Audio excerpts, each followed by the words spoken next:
Mga minamahal na mga kapatid, sa bisa ng karapatang ipinagkatiwala ng Diyos sa kanyang munting pangasiwaan, sa pamumuno ng kapatid na Ruel B. Santiago, ang punong lingkod sa loob ng IDBCJ, ako po ay inatasan para sa ikalawang bahagi ng ating pag-aaral. Bagaman ang paksapon na nakatalaga sa akin ay paksapon na pangatlo sa linggo, pangatlong linggo ng buwan ng Disyembre, ay ako po'y pangalawa magpapahayag sapagkat yung mga nakitira ay sa closing portion po ng ating kapatid na Ruel B. Santiago. Ang paksa po ay paksa na naglalayon na magkaroon tayo palagi ng bahagi sa karunungan ukol sa Diyos, knowledge of God. Sapagkat ang knowledge of God o ang kaalaman ukol sa Diyos, ito po ang pinakasentro ng ating pananampalataya. Ito po ang isa sa pinakamahalagang doktrina ng ating paniniwala. Kung sino ang Diyos, nasaan ang Diyos, paano natin sinasampalatayanan ng Diyos, ano ang kalagayan meron ang Diyos. At sa gayon po ay magkakaroon tayo ng isang panatag, isang matatag, isang matibay na pundasyon ng ating paniniwala at pananampalataya ukol sa Diyos. Sa marami pong paniniwala sa iba't ibang sekta ng relihiyon, pininiwalaan po nila na ang Ama ay siya na ring anak. Ang Ama na nasa langit ay siya ring anak na nasa lupa. Sa doktrina ng Mormon Church, ang Ama ay Diyos na nahihipo, Diyos na nag-asawa, Diyos na nakikita. Ngunit sa paksa po na ating pagkasama-samahan sa pagkakataon pong ito ay ating may siguro ang isang mahalagang pagtalakay, ang Diyos na walang kamatayan, na nananahan sa liwanag na di malapitan, na di nakita ng sino mang tao o makikita man ayon sa Biblia. Ang Diyos na tinutukoy po dito ay isang Diyos na immortal, Diyos na walang kamatayan, na nananahan, who dwells in unapproachable light. Nakatira o naroon sa dakong iyon o nananahan sa liwanag na di malapitan. Unapproachable light. Hindi mo pwedeng malapitan yung liwanag na yon. Hindi maaaring makita ng sino man tao o makikita man ayon sa Biblia. Sa ating posibulang tanong, sino ang Diyos na ipinakikilala ng Biblia na di nakita ng sino man tao? Ang ating Panginoong Hesukristo po ang sumiguro kung sino ang Diyos na ipinakikilala ng Biblia na di nakita ng sino mang tao. 1:18 na aklat ng Ebanghelyo ayon kay Juan. Walang taong nakakita kailanman sa Diyos. Ang bugtong na anak na nasa sinapupunan ng Ama, siya ang nagpakilala sa Kanya. Ano po ang pahayag ng Biblia ukol sa Ama? Ang Ama na Diyos, walang tao nakakita kailanman sa Diyos. Kaya, si Kristo po, hindi tao sa likas na kalagayan. Sapagkat dito po sa huling bahagi ng talata ay merong kasama ang Ama, sapagkat kaya kasama ng Ama, nasa sinapupunan ng Ama. Sino ang nasa sinapupunan ng Ama? Kaya iba po ang Ama, at iba yung nasa kanyang sinapupunan. Ang nasa kanyang sinapupunan, yung bugtong na anak. Ano po ang naging kalagayan ng bugtong na anak na nasa sinapupunan ng Ama, na Ama na sino mang tao na walang sino mang sa kanya nakakita? Sabi po ng Biblia, no one has seen God at any time. The only begotten Son, the only begotten God, who is in the bosom of the Father, He has explained Him. Si Kristo po ang nag-explain, nagpapakilala, nagtuturo kung ano ang kalagayan ng Ama na sino mang tao ay wala maaari makakita sa Kanya. Sa banal na aklat, bagong tipan, binabanggit po na walang tao nakakita kailanman sa Diyos. Sa paniniwala po ng mga patriarka, mula po nang ipakilala ang pananampalataya sa Diyos. Ano po ang paniniwala? Ano po ang pananampalataya ng mga patriarka sa lumang tipan? Ukol sa Diyos. Ganito po ang nakasulat sa Aklat ng Hukom. 13:21, tutuloy po natin hanggang 22. Paki-check po yung talata sapagkat nandun po yung pinakasagot doon sa katanungan na ano po ang pananampalataya ng mga unang patriarka o unang mga lingkod ng Diyos sa lumang tipan ukol sa kanilang paniniwala ukol sa Diyos. 13:20 hanggang 21. Sapagkat nangyari nang umilang lang sa langit ang alab mula sa dambana, na ang anghel ng Panginoon ay napailang lang sa alab ng dambana. At minasdan ni Manoah at na kanyang asawa, si Manoah po ay yan ang magulang ni Samson, yan ang tatay ni Samson, at kasama ni Manoah ng kanyang asawa, at sila po'y nangapasubasob sa lupa. Sa 21, ngunit hindi na napakita ang anghel ng Panginoon kay Manoah o sa kanyang asawa na magkagayi na alaman ni Manoah na siya'y anghel ng Panginoon. At sinabi, sa 22, at sinabi ni Manoah sa kanyang asawa, walang pagsalang tayo'y mamamatay sapagkat ating nakita ang Diyos. Isa po sa pananampalatay paniniwala ng mga patriarka sa lumang tipan na ang Diyos ay hindi pwedeng makita na pisikal. Sapagkat pag nakita mo ang Diyos, tayo walang pagsalang mamamatay. Ikamamatay po ng tao pag nakita niya ang Diyos. Hindi naman Diyos ang kanila nakita. Ang kanila pong nakita ay anghel ng Panginoon na umilang lang sa langit ang alab mula sa dambana. Yung alab ng dambana, dun umilang lang yung anghel ng Panginoon. Nasubasob sila sa lupa. Kaya in-expect nila na sila yung mamatay sapagkat kanilang nakita ang Diyos. Pero ang kanila po nakita ay ang anghel ng Panginoon. Makatuwid, mamamatay ang makakita sa Diyos.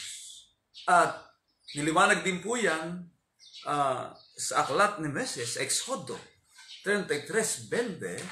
Ganito po ang nakasulat at ating pong pakinggan.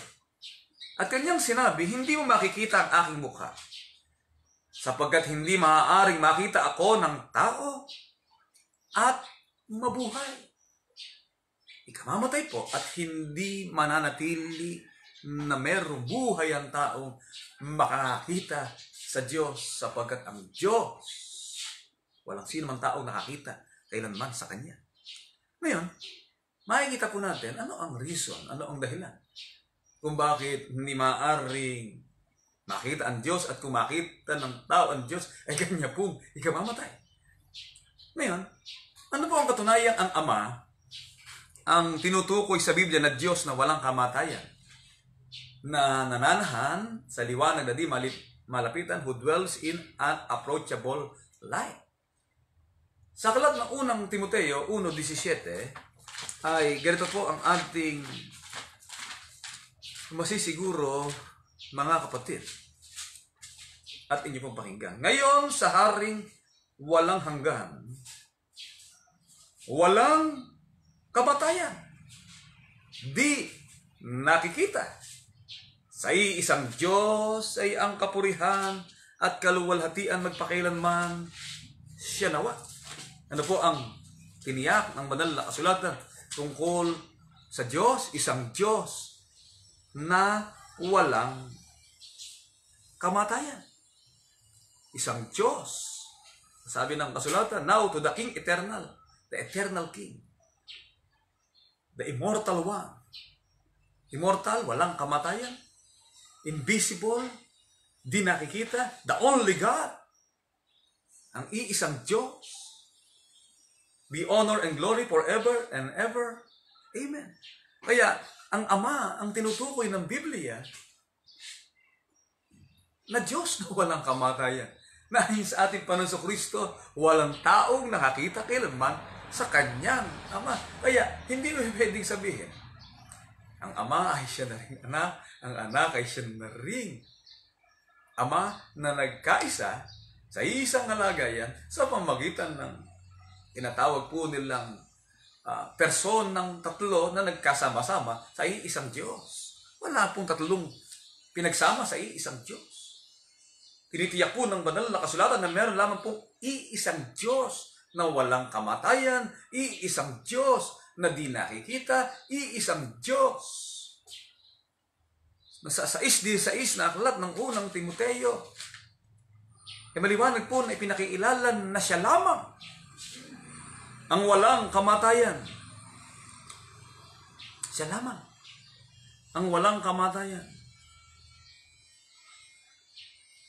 Na nananahan sa liwanag na di malapitan, na di nakita ng sino mang tao o makikita man.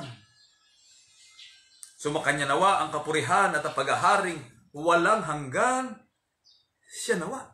Kaya po, napakaliwanag, who alone, siya lamang, possesses immortality. Ang isang Diyos na Ama na di nakita ay siya lamang ang walang kamatayan. At nasaan po siya? Ano po ang kanyang kalagayan? Bilang invisible God, immortal God. Ang sabi ng banal na aklat ay napakaliwanag po, dwells, nananahan, naninirahan, dakong kanyang kinaroroonan. Bagamat sinasabi po ng banal na kasulatan, ang Diyos ay sumasa lahat at sumasa ibabaw sa lahat at nasa lahat sapagkat ang kanyang kapangyarihan ay nasa lahat. Pero yung dakong kanyang kinaroroonan dwells in unapproachable light. Nakatira po siya, naninirahan siya, naroon siya sa isang dakilang liwanag na di pwedeng malapitan, na di makikita. Isang liwanag, mga kapatid, unapproachable light, kaya di malalapitan. Kaya ang Ama po, unapproachable God. Hindi mo pwedeng madikitan, malapitan. Sapagkat yung liwanag lang na yun, na kanyang kinaroroonan, ay hindi malalapitan ng sino man tao, na di makikita ng sino man tao, at di nakita ng sino man tao, o makikita man. Kaya tanging ang anak lang, nakasama ng Ama, yun na nagpakilala sa kanya, sapagkat siya, ang anak, ay nasa bosoms of God, nasa sinahupunan ng kanyang Ama. Mga kapatid, kaya nga po, naninindigan tayo. Ang Iglesia ng Diyos na buhay kay Kristo Jesus ay naninindigan na si Kristo, hindi po siya ang Ama. Si Kristo po ang anak na galing sa Ama, na nagkatawang tao, at sa kanyang pagkakatawang tao, siya po ay namatay. Hindi po namamatay ang Ama kailanman. Siya lamang ang walang kamatayan, ang namatay. Si Kristo ang namatay, hindi po ang Ama. Kaya kung ipipilit po nila na ang Ama ay si Kristo na rin, ang Ama ay namatay. Nagbago sa kalagayan. Sapagkat ang Ama hindi kailanman nagbago sa kalagayan at siya lamang ang walang kamatayan. 3:18 po na aklat ng unang Pedro ay ating pong pakinggan at ganito po ang nakasulat at inyo pong unawain ang bahagi. Sapagkat si Kristo man ay nagbataring minsan dahil sa ating mga kasalanan, ang matuwid dahil sa mga di matuwid, upang tayo madala niya sa Diyos. Siya ay pinatay sa laman. Namatay o hindi? Si Kristo po'y namatay, ngunit binuhay sa Espiritu. Kaya ang anak po ang namatay, hindi ang Ama, sapagkat ang Ama ay kailanman ay hindi nagbago ng kalagayan. Kailanman siya'y walang kamatayan. 5:8 na aklat ng Roma ay meron pong ganito pahayag at pakinggan natin mga kapatid. na dapat ipinagtatagubilin ng Diyos ang kanyang pag-ibig sa atin.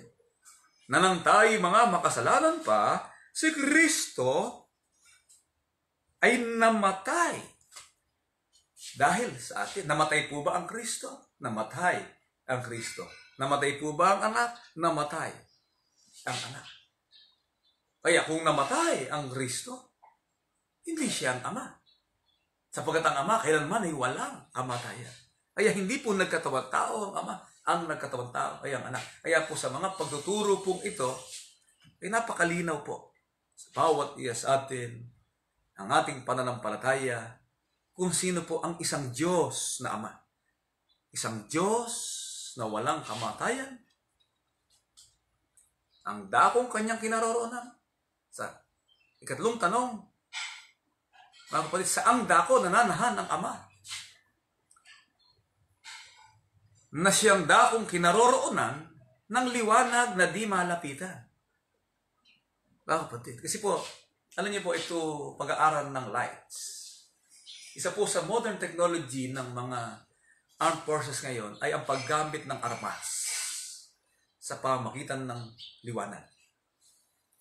Ginagamit po ang tinatawag na radiation of light sa modern technology tulad ng laser.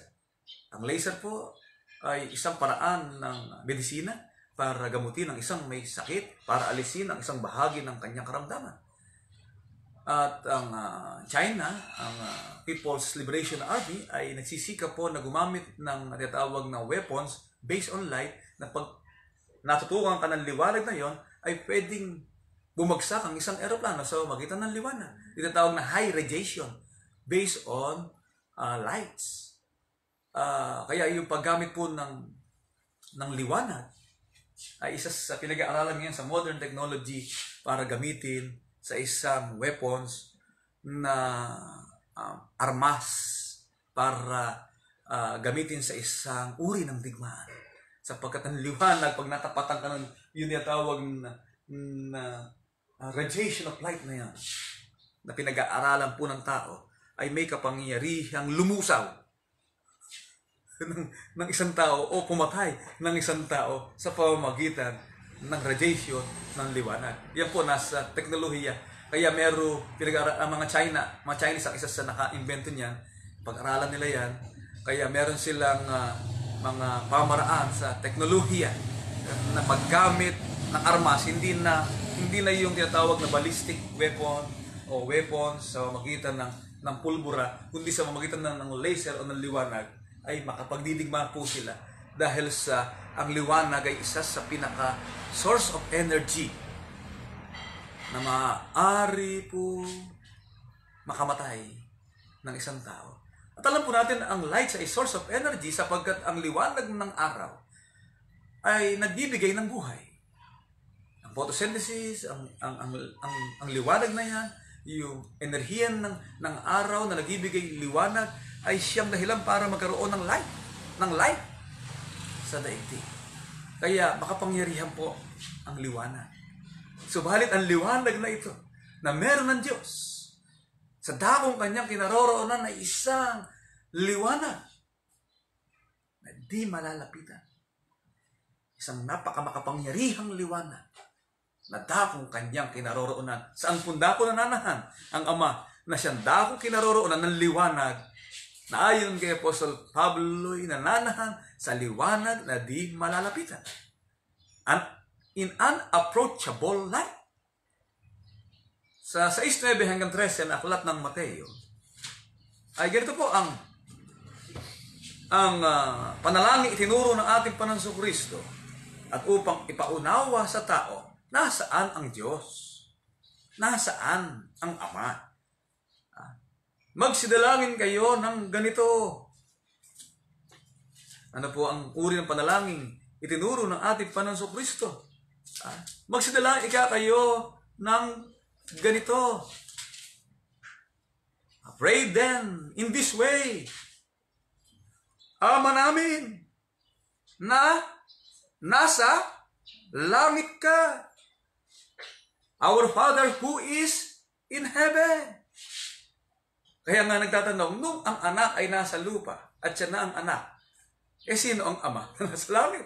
Samantalang sabi ng anak, ganito kung kayo mananalangin, Ama namin, na nasa langit ka. Sambahin nawa ang pangalan mo. Dumating nawa ang kaharian mo. Gawin nawa ang iyong kalooban. Kung paano sa langit, gayon din naman sa lupa. Ibigay mo sa amin ngayon ang aming kakanin sa araw-araw. Ipatawad mo sa amin ang aming mga utang gaya naman namin na nagpatawad sa mga may utang sa amin. At huwag kaming ihatid sa tukso, kundi iligtas mo kami sa masama. Sapagkat iyo ang kaharian at ang kapangyarihan at ang kaluwalhatian magpakilanman. Siya nawa, naasaan ang Ama. Sang-ayon sa panalangin itinuturo ng ating Panginoong Jesucristo, Ama namin, nasa langit ka. Kung ang Ama po ay nasa langit, nadakong kanyang kinaroroonan, mga kapatid, saan dako sa langit? Bagamat sa mga nakaraang pag-aaral po natin na ituro na po yan ng himaang matanda, di ba? May mga iba't ibang uri ng langit na binabanggit sa Biblia. Yan po langit na kinaroroonan ng Diyos, yan ang tinatawag sa Biblia in the highest heaven. In the highest heaven. Pag sinabi pong in the highest heaven, sa Tagalog, langit ng mga langit, pinakamataas na langit.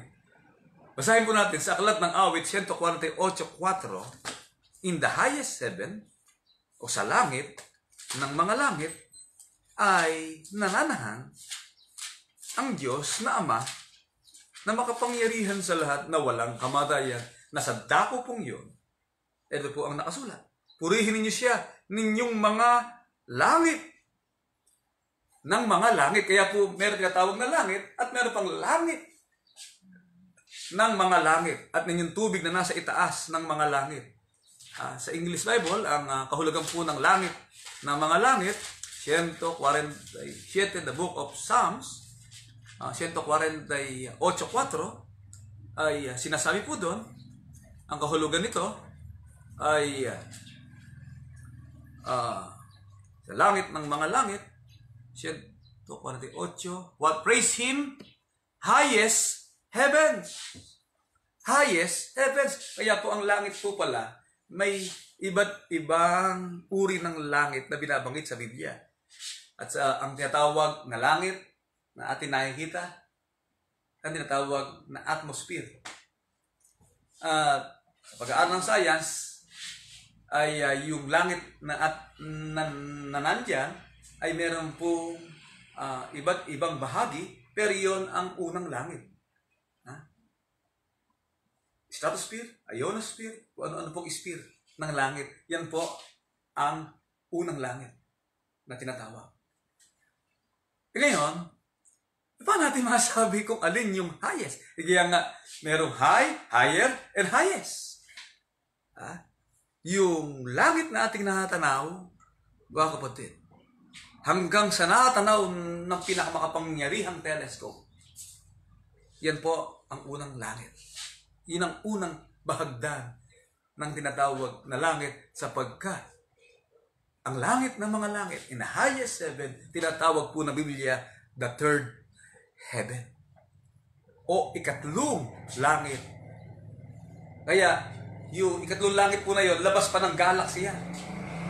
Sa isang kalaparan, walang hanggan, nalawagpas pa dyan, ang tinatawag na langit ng mga langit, na nandyan po ang dakong kinaroroon ng Ama, na kinaroroon ng isang dakilang liwanag.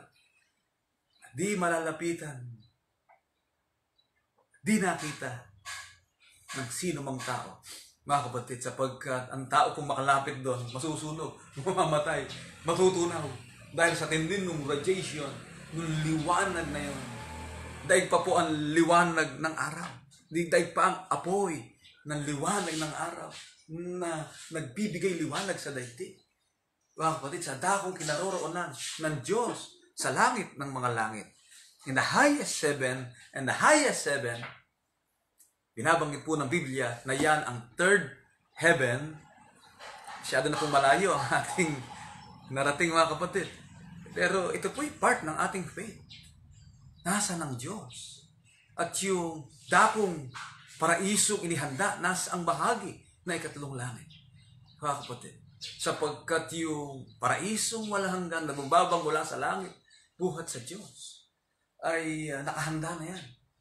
At yan ang baba. Kaya mauunawaan po natin sa mga bahagi ng ating pag-aaral na mayroong ikatlong langit o the highest heaven o the third heaven na binabanggit po sa Biblia, 2 Korinto 12 at ang talata po ay 2. Pakinggan po natin. Nakikilala ko ang isang lalaki kay Kristo na meron ng 14 na taon. Maging sa katawan, ewan ko. O maging sa labas ng katawan, ewan ko. Diyos ang nakaalam na inagaw hanggang sa ikatlong langit. Kaya po the highest heaven, tinatawag ng Biblia na third heaven.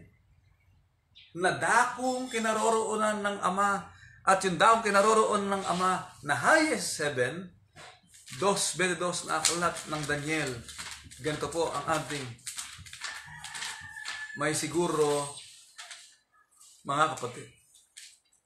2:22 na aklat ng Daniel. Siya'y naghahayag ng malalim at lihim na mga bagay. Kanyang nalalaman kung ano ang nasa kadiliman. At ang liwanag ay tumatahang kasama niya. Kaya mga kapatid, yung dako, kinaroroonan ng Ama sa ikatlong langit o sa langit ng mga langit, nandun po ang dakilang liwanag na di malalapitan ng sino man at di nakita ng sino mang tao.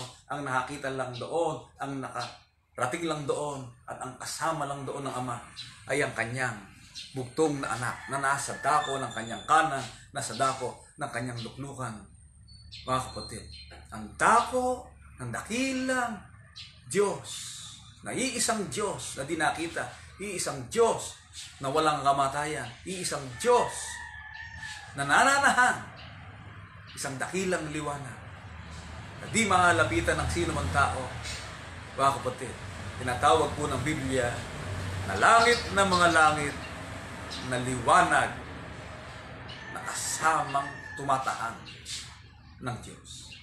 Kaya yung kapangyarihan ng liwanag na ito, mga kapatid, yung kanyang radiation, pansinin po natin, pag ginuno na ng Diyos ang daigdig,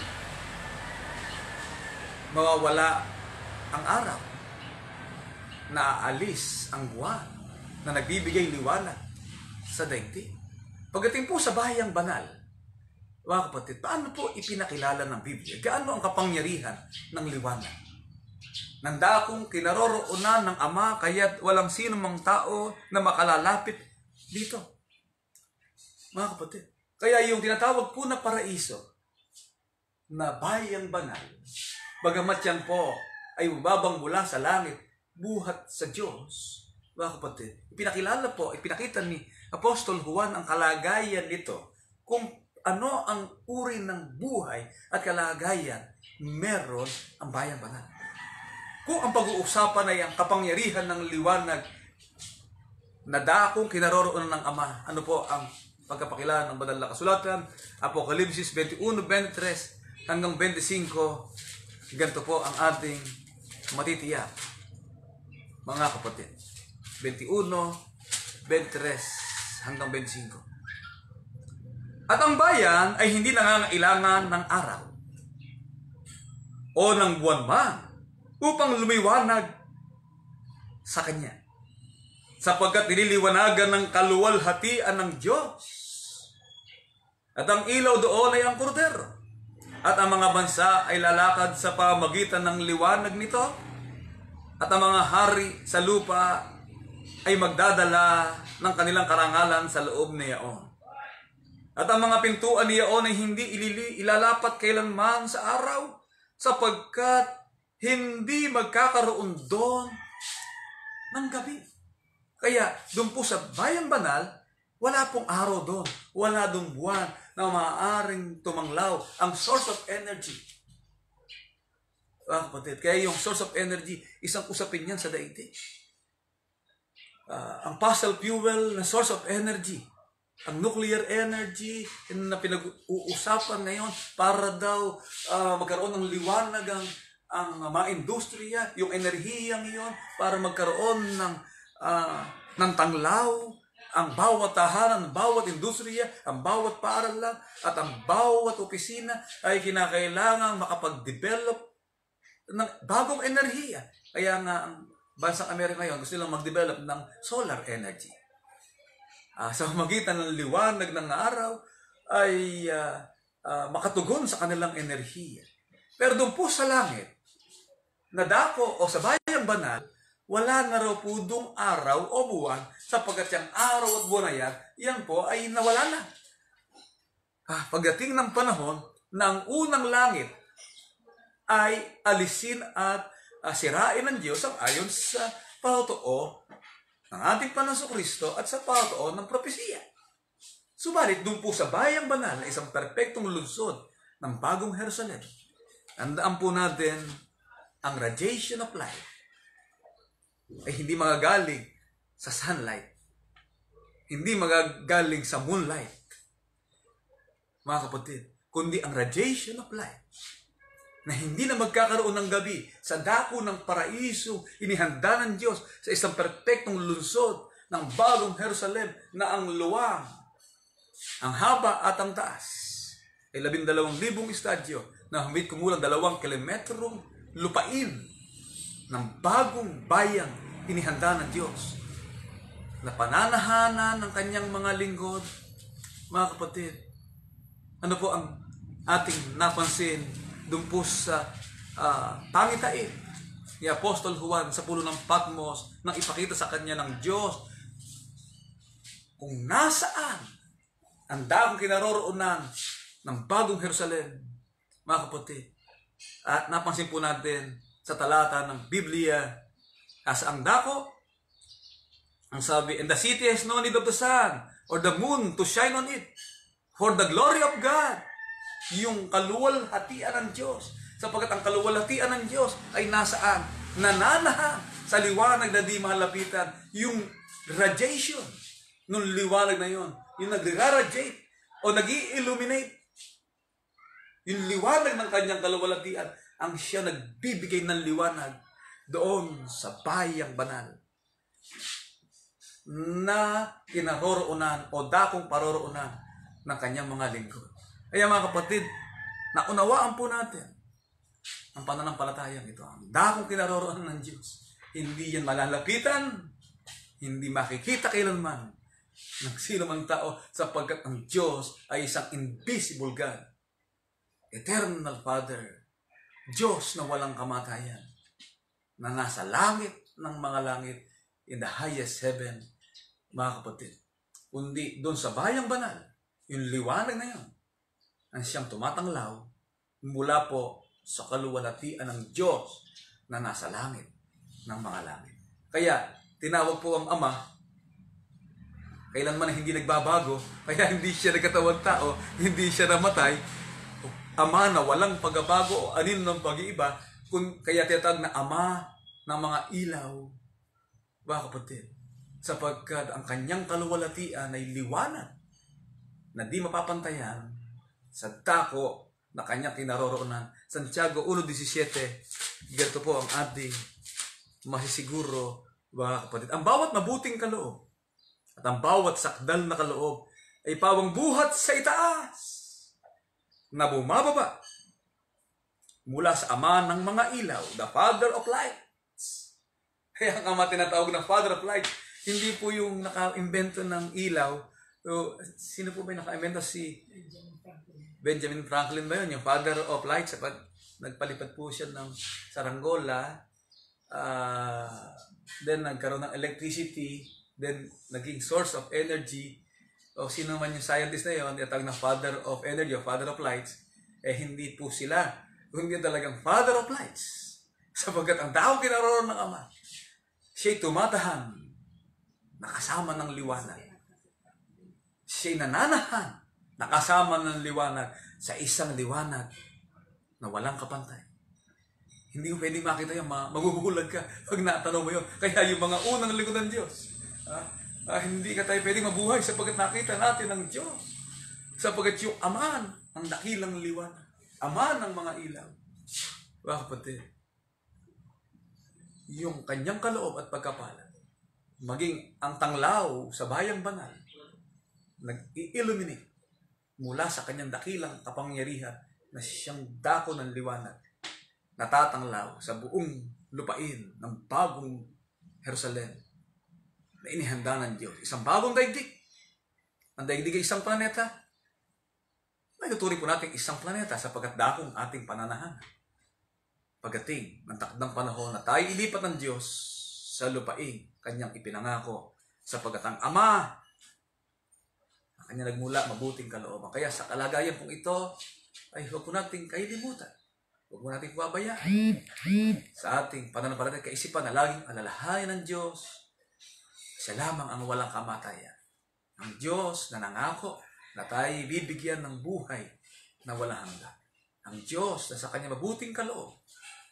Ang Diyos na kinakailangan doon tayo magkaroon po ng banal na takot at pagkilala, pagkapahalaga, pag-unawa, at paggalang, ay mabuhay tayong kasama niya at ang kanyang pangako po, ang mabuting kaloob na nagbubuhat sa taas.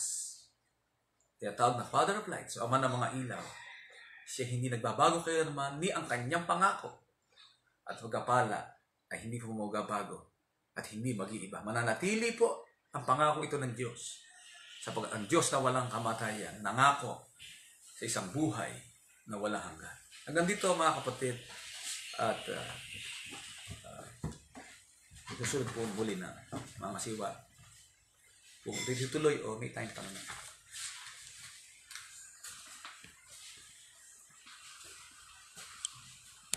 Ang mga Chinese gumagawa ng bago technology ngayon, laser.